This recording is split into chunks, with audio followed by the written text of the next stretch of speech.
안녕하십니까. 부동산 읽어준 남자 부통령입니다. 오늘은 에코델타시티의 중심 위대한 서막을 열다 에코델타시티 한양 수자인 대해서 알아보도록 하겠습니다.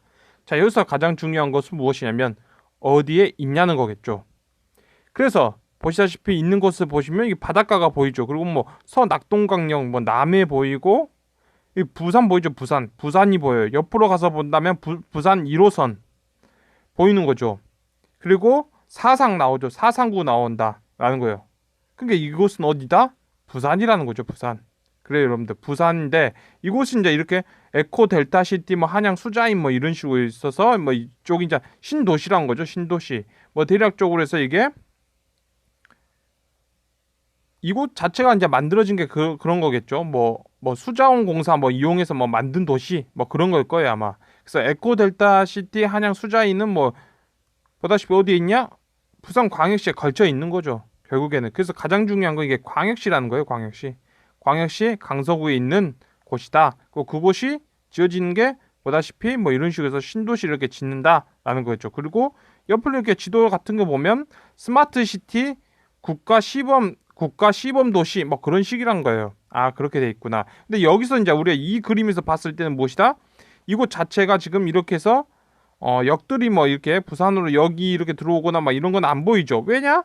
왜 안 보이겠어요? 신도시니까. 뭐 그런 거겠죠. 그래서 어쨌든 뭐 비역세권이에요, 지금. 자, 그래서 여기서 가장 중요한 건 여기 보니까 이제 8사형은 없죠. 그래서 대략적으로 30평형이죠. 이게 전용 면적이요. 그러니까 100, 뭐 전용 면적으로 했을 때 한 30평 정도. 그 정도 하는 아파트가 지어진다라는 거예요. 그리고 지금 세대수 중에서 가장 많은 세대수가 막 이 형태예요, 이 형. 그러다 보니까 대략 5억 5,310만 원. 대략적으로 뭐 5억대죠, 5억대. 5억대에 한 30평 아파트. 30평 뭐 32평. 전용 면적으로 봤을 때 뭐 그런 식으로 아파트가 지어진다는 거예요. 그러면 5억 5,310만 원은 2021년에 6.0이란 거죠. 6.0으로 지어진다는 거예요. 그러니까 광역시에선 우리가 가장 많이 본 게 이제 84형 많이 봤잖아요. 84, 85 뭐 이런 게 많이 봤잖아요. 근데 이것보단 당연히 크죠. 큰 거죠. 그래서 뭐 이게 우리가 항상 뭐 25평에 전용면적 25평에서 6점에 있을 수 있었는데 그거보다는 좀 위죠.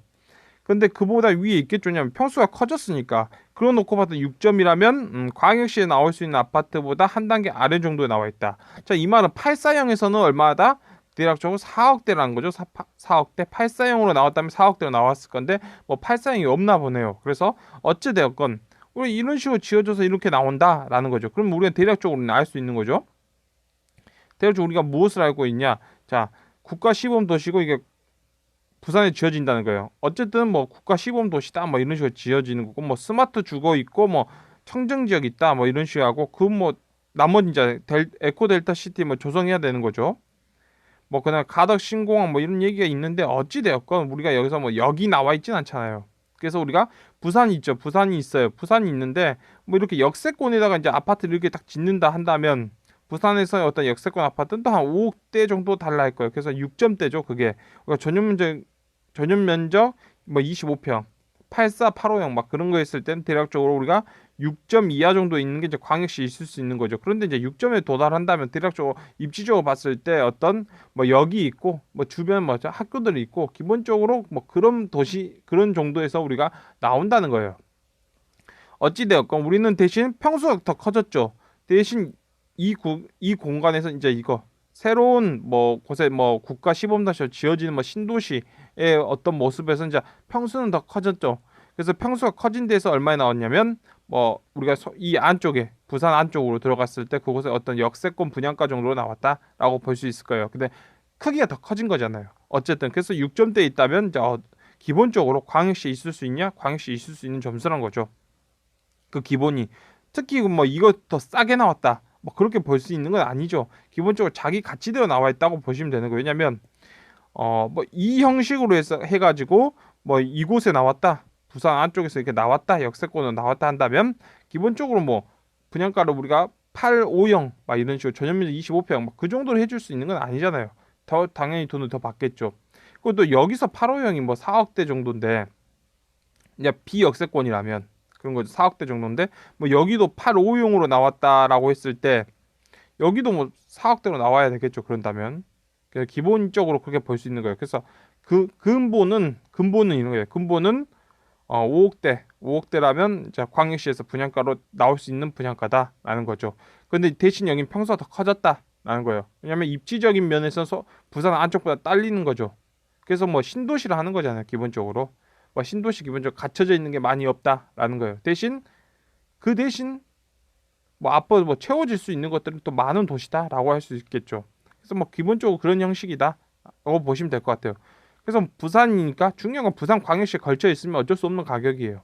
그래서 만약 뭐 이런 거 전용 면적 30평 뭐 이런 데서 4억대가 나왔다면 너무 싸게 나왔다라고 할 수 있겠죠. 아 이건 진짜 괜찮은 가격으로 나왔다라고도 할 수 있어요. 왜냐면 다른 광역시에서 못 찾거든요. 그런 거예요. 다른 광역시에서 전용 면적 32평 우리가 뭐 이거죠. 뭐 102, 뭐 107, 뭐 110 이거 4억 분양 못 하잖아요. 다른 광역시에서도. 그게 현실이에요. 어쨌든 이제 그게 현실이니까 그랬다면서 싸게 나왔다 말할 수 있겠죠. 4억대. 그러면 5억대라면 자기 가치대로 정도 나왔다 정도로 보시면 될 것 같아요. 그래서 선택지예요. 이런 것들. 부산 안쪽으로 들어갈 것인가 아니면 뭐 바깥쪽에서 좀 평수 크고 어떤 그래도 시범 단지 뭐 어느 정도 이런 거죠. 그럼 뭐 채워질 수 있는 곳으로 갈 것인가 뭐 이런 것도 이제 선택 사항이겠죠. 어찌되었건 여러분들 가장 중요한 건 무엇이냐면 뭐 그래프를 보여줄 수도 있고 대한민국의 어떤 경제 그래프를 보여줄 수도 있고 아니면 뭐 통화가치대 어떤 자산가치 어떤 그래프도 보여줄 수 있어요. 근데 이거 보여줘봤자 뭐 머릿속에 안 들어와요 원래 인간은. 그래서 대략적으로 여러분들이 이렇게 유튜브를 보실 때 유튜버들 있어요. 근데 유튜버를 봤을 때 뭐 일본과 한국 있죠. 한국 해가지고 이게 결혼한 부부들 있어요. 부부들 유튜버들을 보면 대략적으로 이 사람들이 지금 집을 알아보러 다닌다면 대략적 금액들이 대부분 이런 금액이에요. 대략적으로 이런 금액들은 이제 사람들 보는 거죠. 현실적인 거예요, 이게. 대략적인 가격대가 대부분 이른다는 거예요.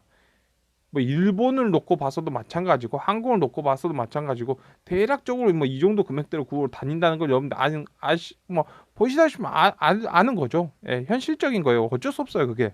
왜냐면 그 근본이죠. 우리가 어떤 부동산이란 게 여러분 이거 정말 중요한 얘기예요. 부동산에 맨날 이상한 소리를 하고요. 공급이 늘어나지 않아서 가격이 올랐다. 뭐 수요와 공급이 맞지 않아서 뭐 가격이 지금까지 막 상승한 거다. 아니 그 여러분들 마찬가지요. 그러면 대한민국이 2만 달러대가 있어요. 2만 달러대는 지금 3만 달러죠, 대한민국이. 그러면 3만 달러 국가는 2만 달러 국가보다 3만 달러 국가가 돼서 아파트 가격이 올랐죠. 아파트 가격도 올랐고 주식 가격도 올랐잖아요, 여러분. 3만 달러 국가 때. 그러면 2만 달러 때는 수요가 없었어요. 훨씬 적었다는 거죠. 이게 수요가 작았기 때문에 3만 달러는 수요가 많아져서 올랐을까요? 그럼 2만 달러 때는 폭등이라는 얘기가 없었을까요? 신문 열었을 때 아파트 가격이 계속 떨어집니다. 계속 떨어집니다. 여러분 2만 달러 때 노무현 대통령 시기라며요. 근데 그때도 폭등했다면서요. 그때는 수요와 공급이 많아서. 그럼 지금도 3만 달러 되니까 수요와 공급이 많아서. 결론은 무엇이냐면 소득이 올라간 거예요. 그냥. 소득이 올라갔다는 거예요. 소득이 올라갔다라고 보시면 되는 거예요. 그래서 대한민국 소득하고 일본 소득하고 거의 비슷하다 막 이런 얘기 나오죠. TV에서 막 PPP 기준으로 봤을 때 뭐 가처분 소득으로 봤을 때 뭐 1인당 소득으로 놓고 봤을 때 일본의 어떤 정규직들 월급과 대한민국 정규직들 월급을 놓고 봤을 때 뭐 그런 얘기 굉장히 많이 나오죠. 뭐 비슷하다. 한국이 많이 따라왔다. 한국이 추월했다. 막 그런 얘기 나오죠. 그러니까 일본인 지금 뭐더라 유튜버들이 한국 비슷한 가격으로 지금 찾아보고 다니고 있잖아요. 집을. 그게 현실이에요. 그게 현실이다. 결론은 그게 현실이라는 거죠. 그래서 결론은 무엇이다. 우리가 이걸 보면서 가장 중요한 거는 이 아파트 청약 넣어서 당첨되든 안 되든 뭐 그거는 넣었을 때 되면 좋은 거고 뭐 안 돼도 많은 거고 그런 거죠. 그래서 이걸 갖고 대략적으로 우리는 대한민국 현실을 보는 거죠. 서울 아파트를 여기서 놓고 본다면 여러분 서울 아파트 구축 15억 주고 들어간 사람 호구죠. 호구 중에 호구죠. 누가 거기다 투자합니까? 그게 현실이라는 거예요. 현실. 그런 거죠. 자, 오늘은 뭐 이런 식으로 쭈줄쭈줄 얘기했어요. 왜냐면 어차피 이 영상 보시는 분들 중에서 뭐 이 아파트에 청약 넣으실 분들 뭐 그러신 분들은 뭐 알아서 청약 넣겠죠. 그러나 뭐 여기에 뭐 관심 없지만 우리가 이런 것들이 이런 것들 그냥 지나쳐서 안 되는 가격이란 거예요. 이런 것들이 우리가 어떤 부동산에 공부하는 데 있어서 이런 걸 지나치면 안 돼요. 이런 가격들. 아, 대략적으로 광역시의 어떤 금액들은 이 정도구나. 유튜브 보다시피 마찬가지로 여러분들 뭐 GDP 이런 거 보기도 힘들죠. 그러면 대략적으로 유튜브 보면서 아, 유튜브 일본인 뭐 부부들이 대체 어느 정도 가격을 바라보면 가고 있지? 이것도 굉장히 중요해요. 왜냐하면 일본이 우리나라 소득보다 이거 절대적 소득 놓고 보자면 더 높아요. 그런데도 대략적으로 이 정도 금액대를 찾고 있더라. 를 보시는 거죠. 그러면서 아, 지금 이 정도가 이 정도 소득대 대한민국이 어떤 3만 달러, 3만 5천 달러 뭐 그 정도죠. 일본이 거의 4만 달러 정도니까 아, 이 정도에서 뭐 이 정도로 하구나 정도로 보는 거예요. 그러면서 우리 서울 가격도 하는 거죠. 왜냐면 광역시 아파트 두 채에서 두 채 반 정도가 원래 또 서울 가격이거든요. 그게 대부분이. 그래서 뭐 이런 식으로 해서 오늘 뭐 이런 식으로 이야기를 하겠습니다. 지금까지 시청해 주셔서 너무나 감사합니다.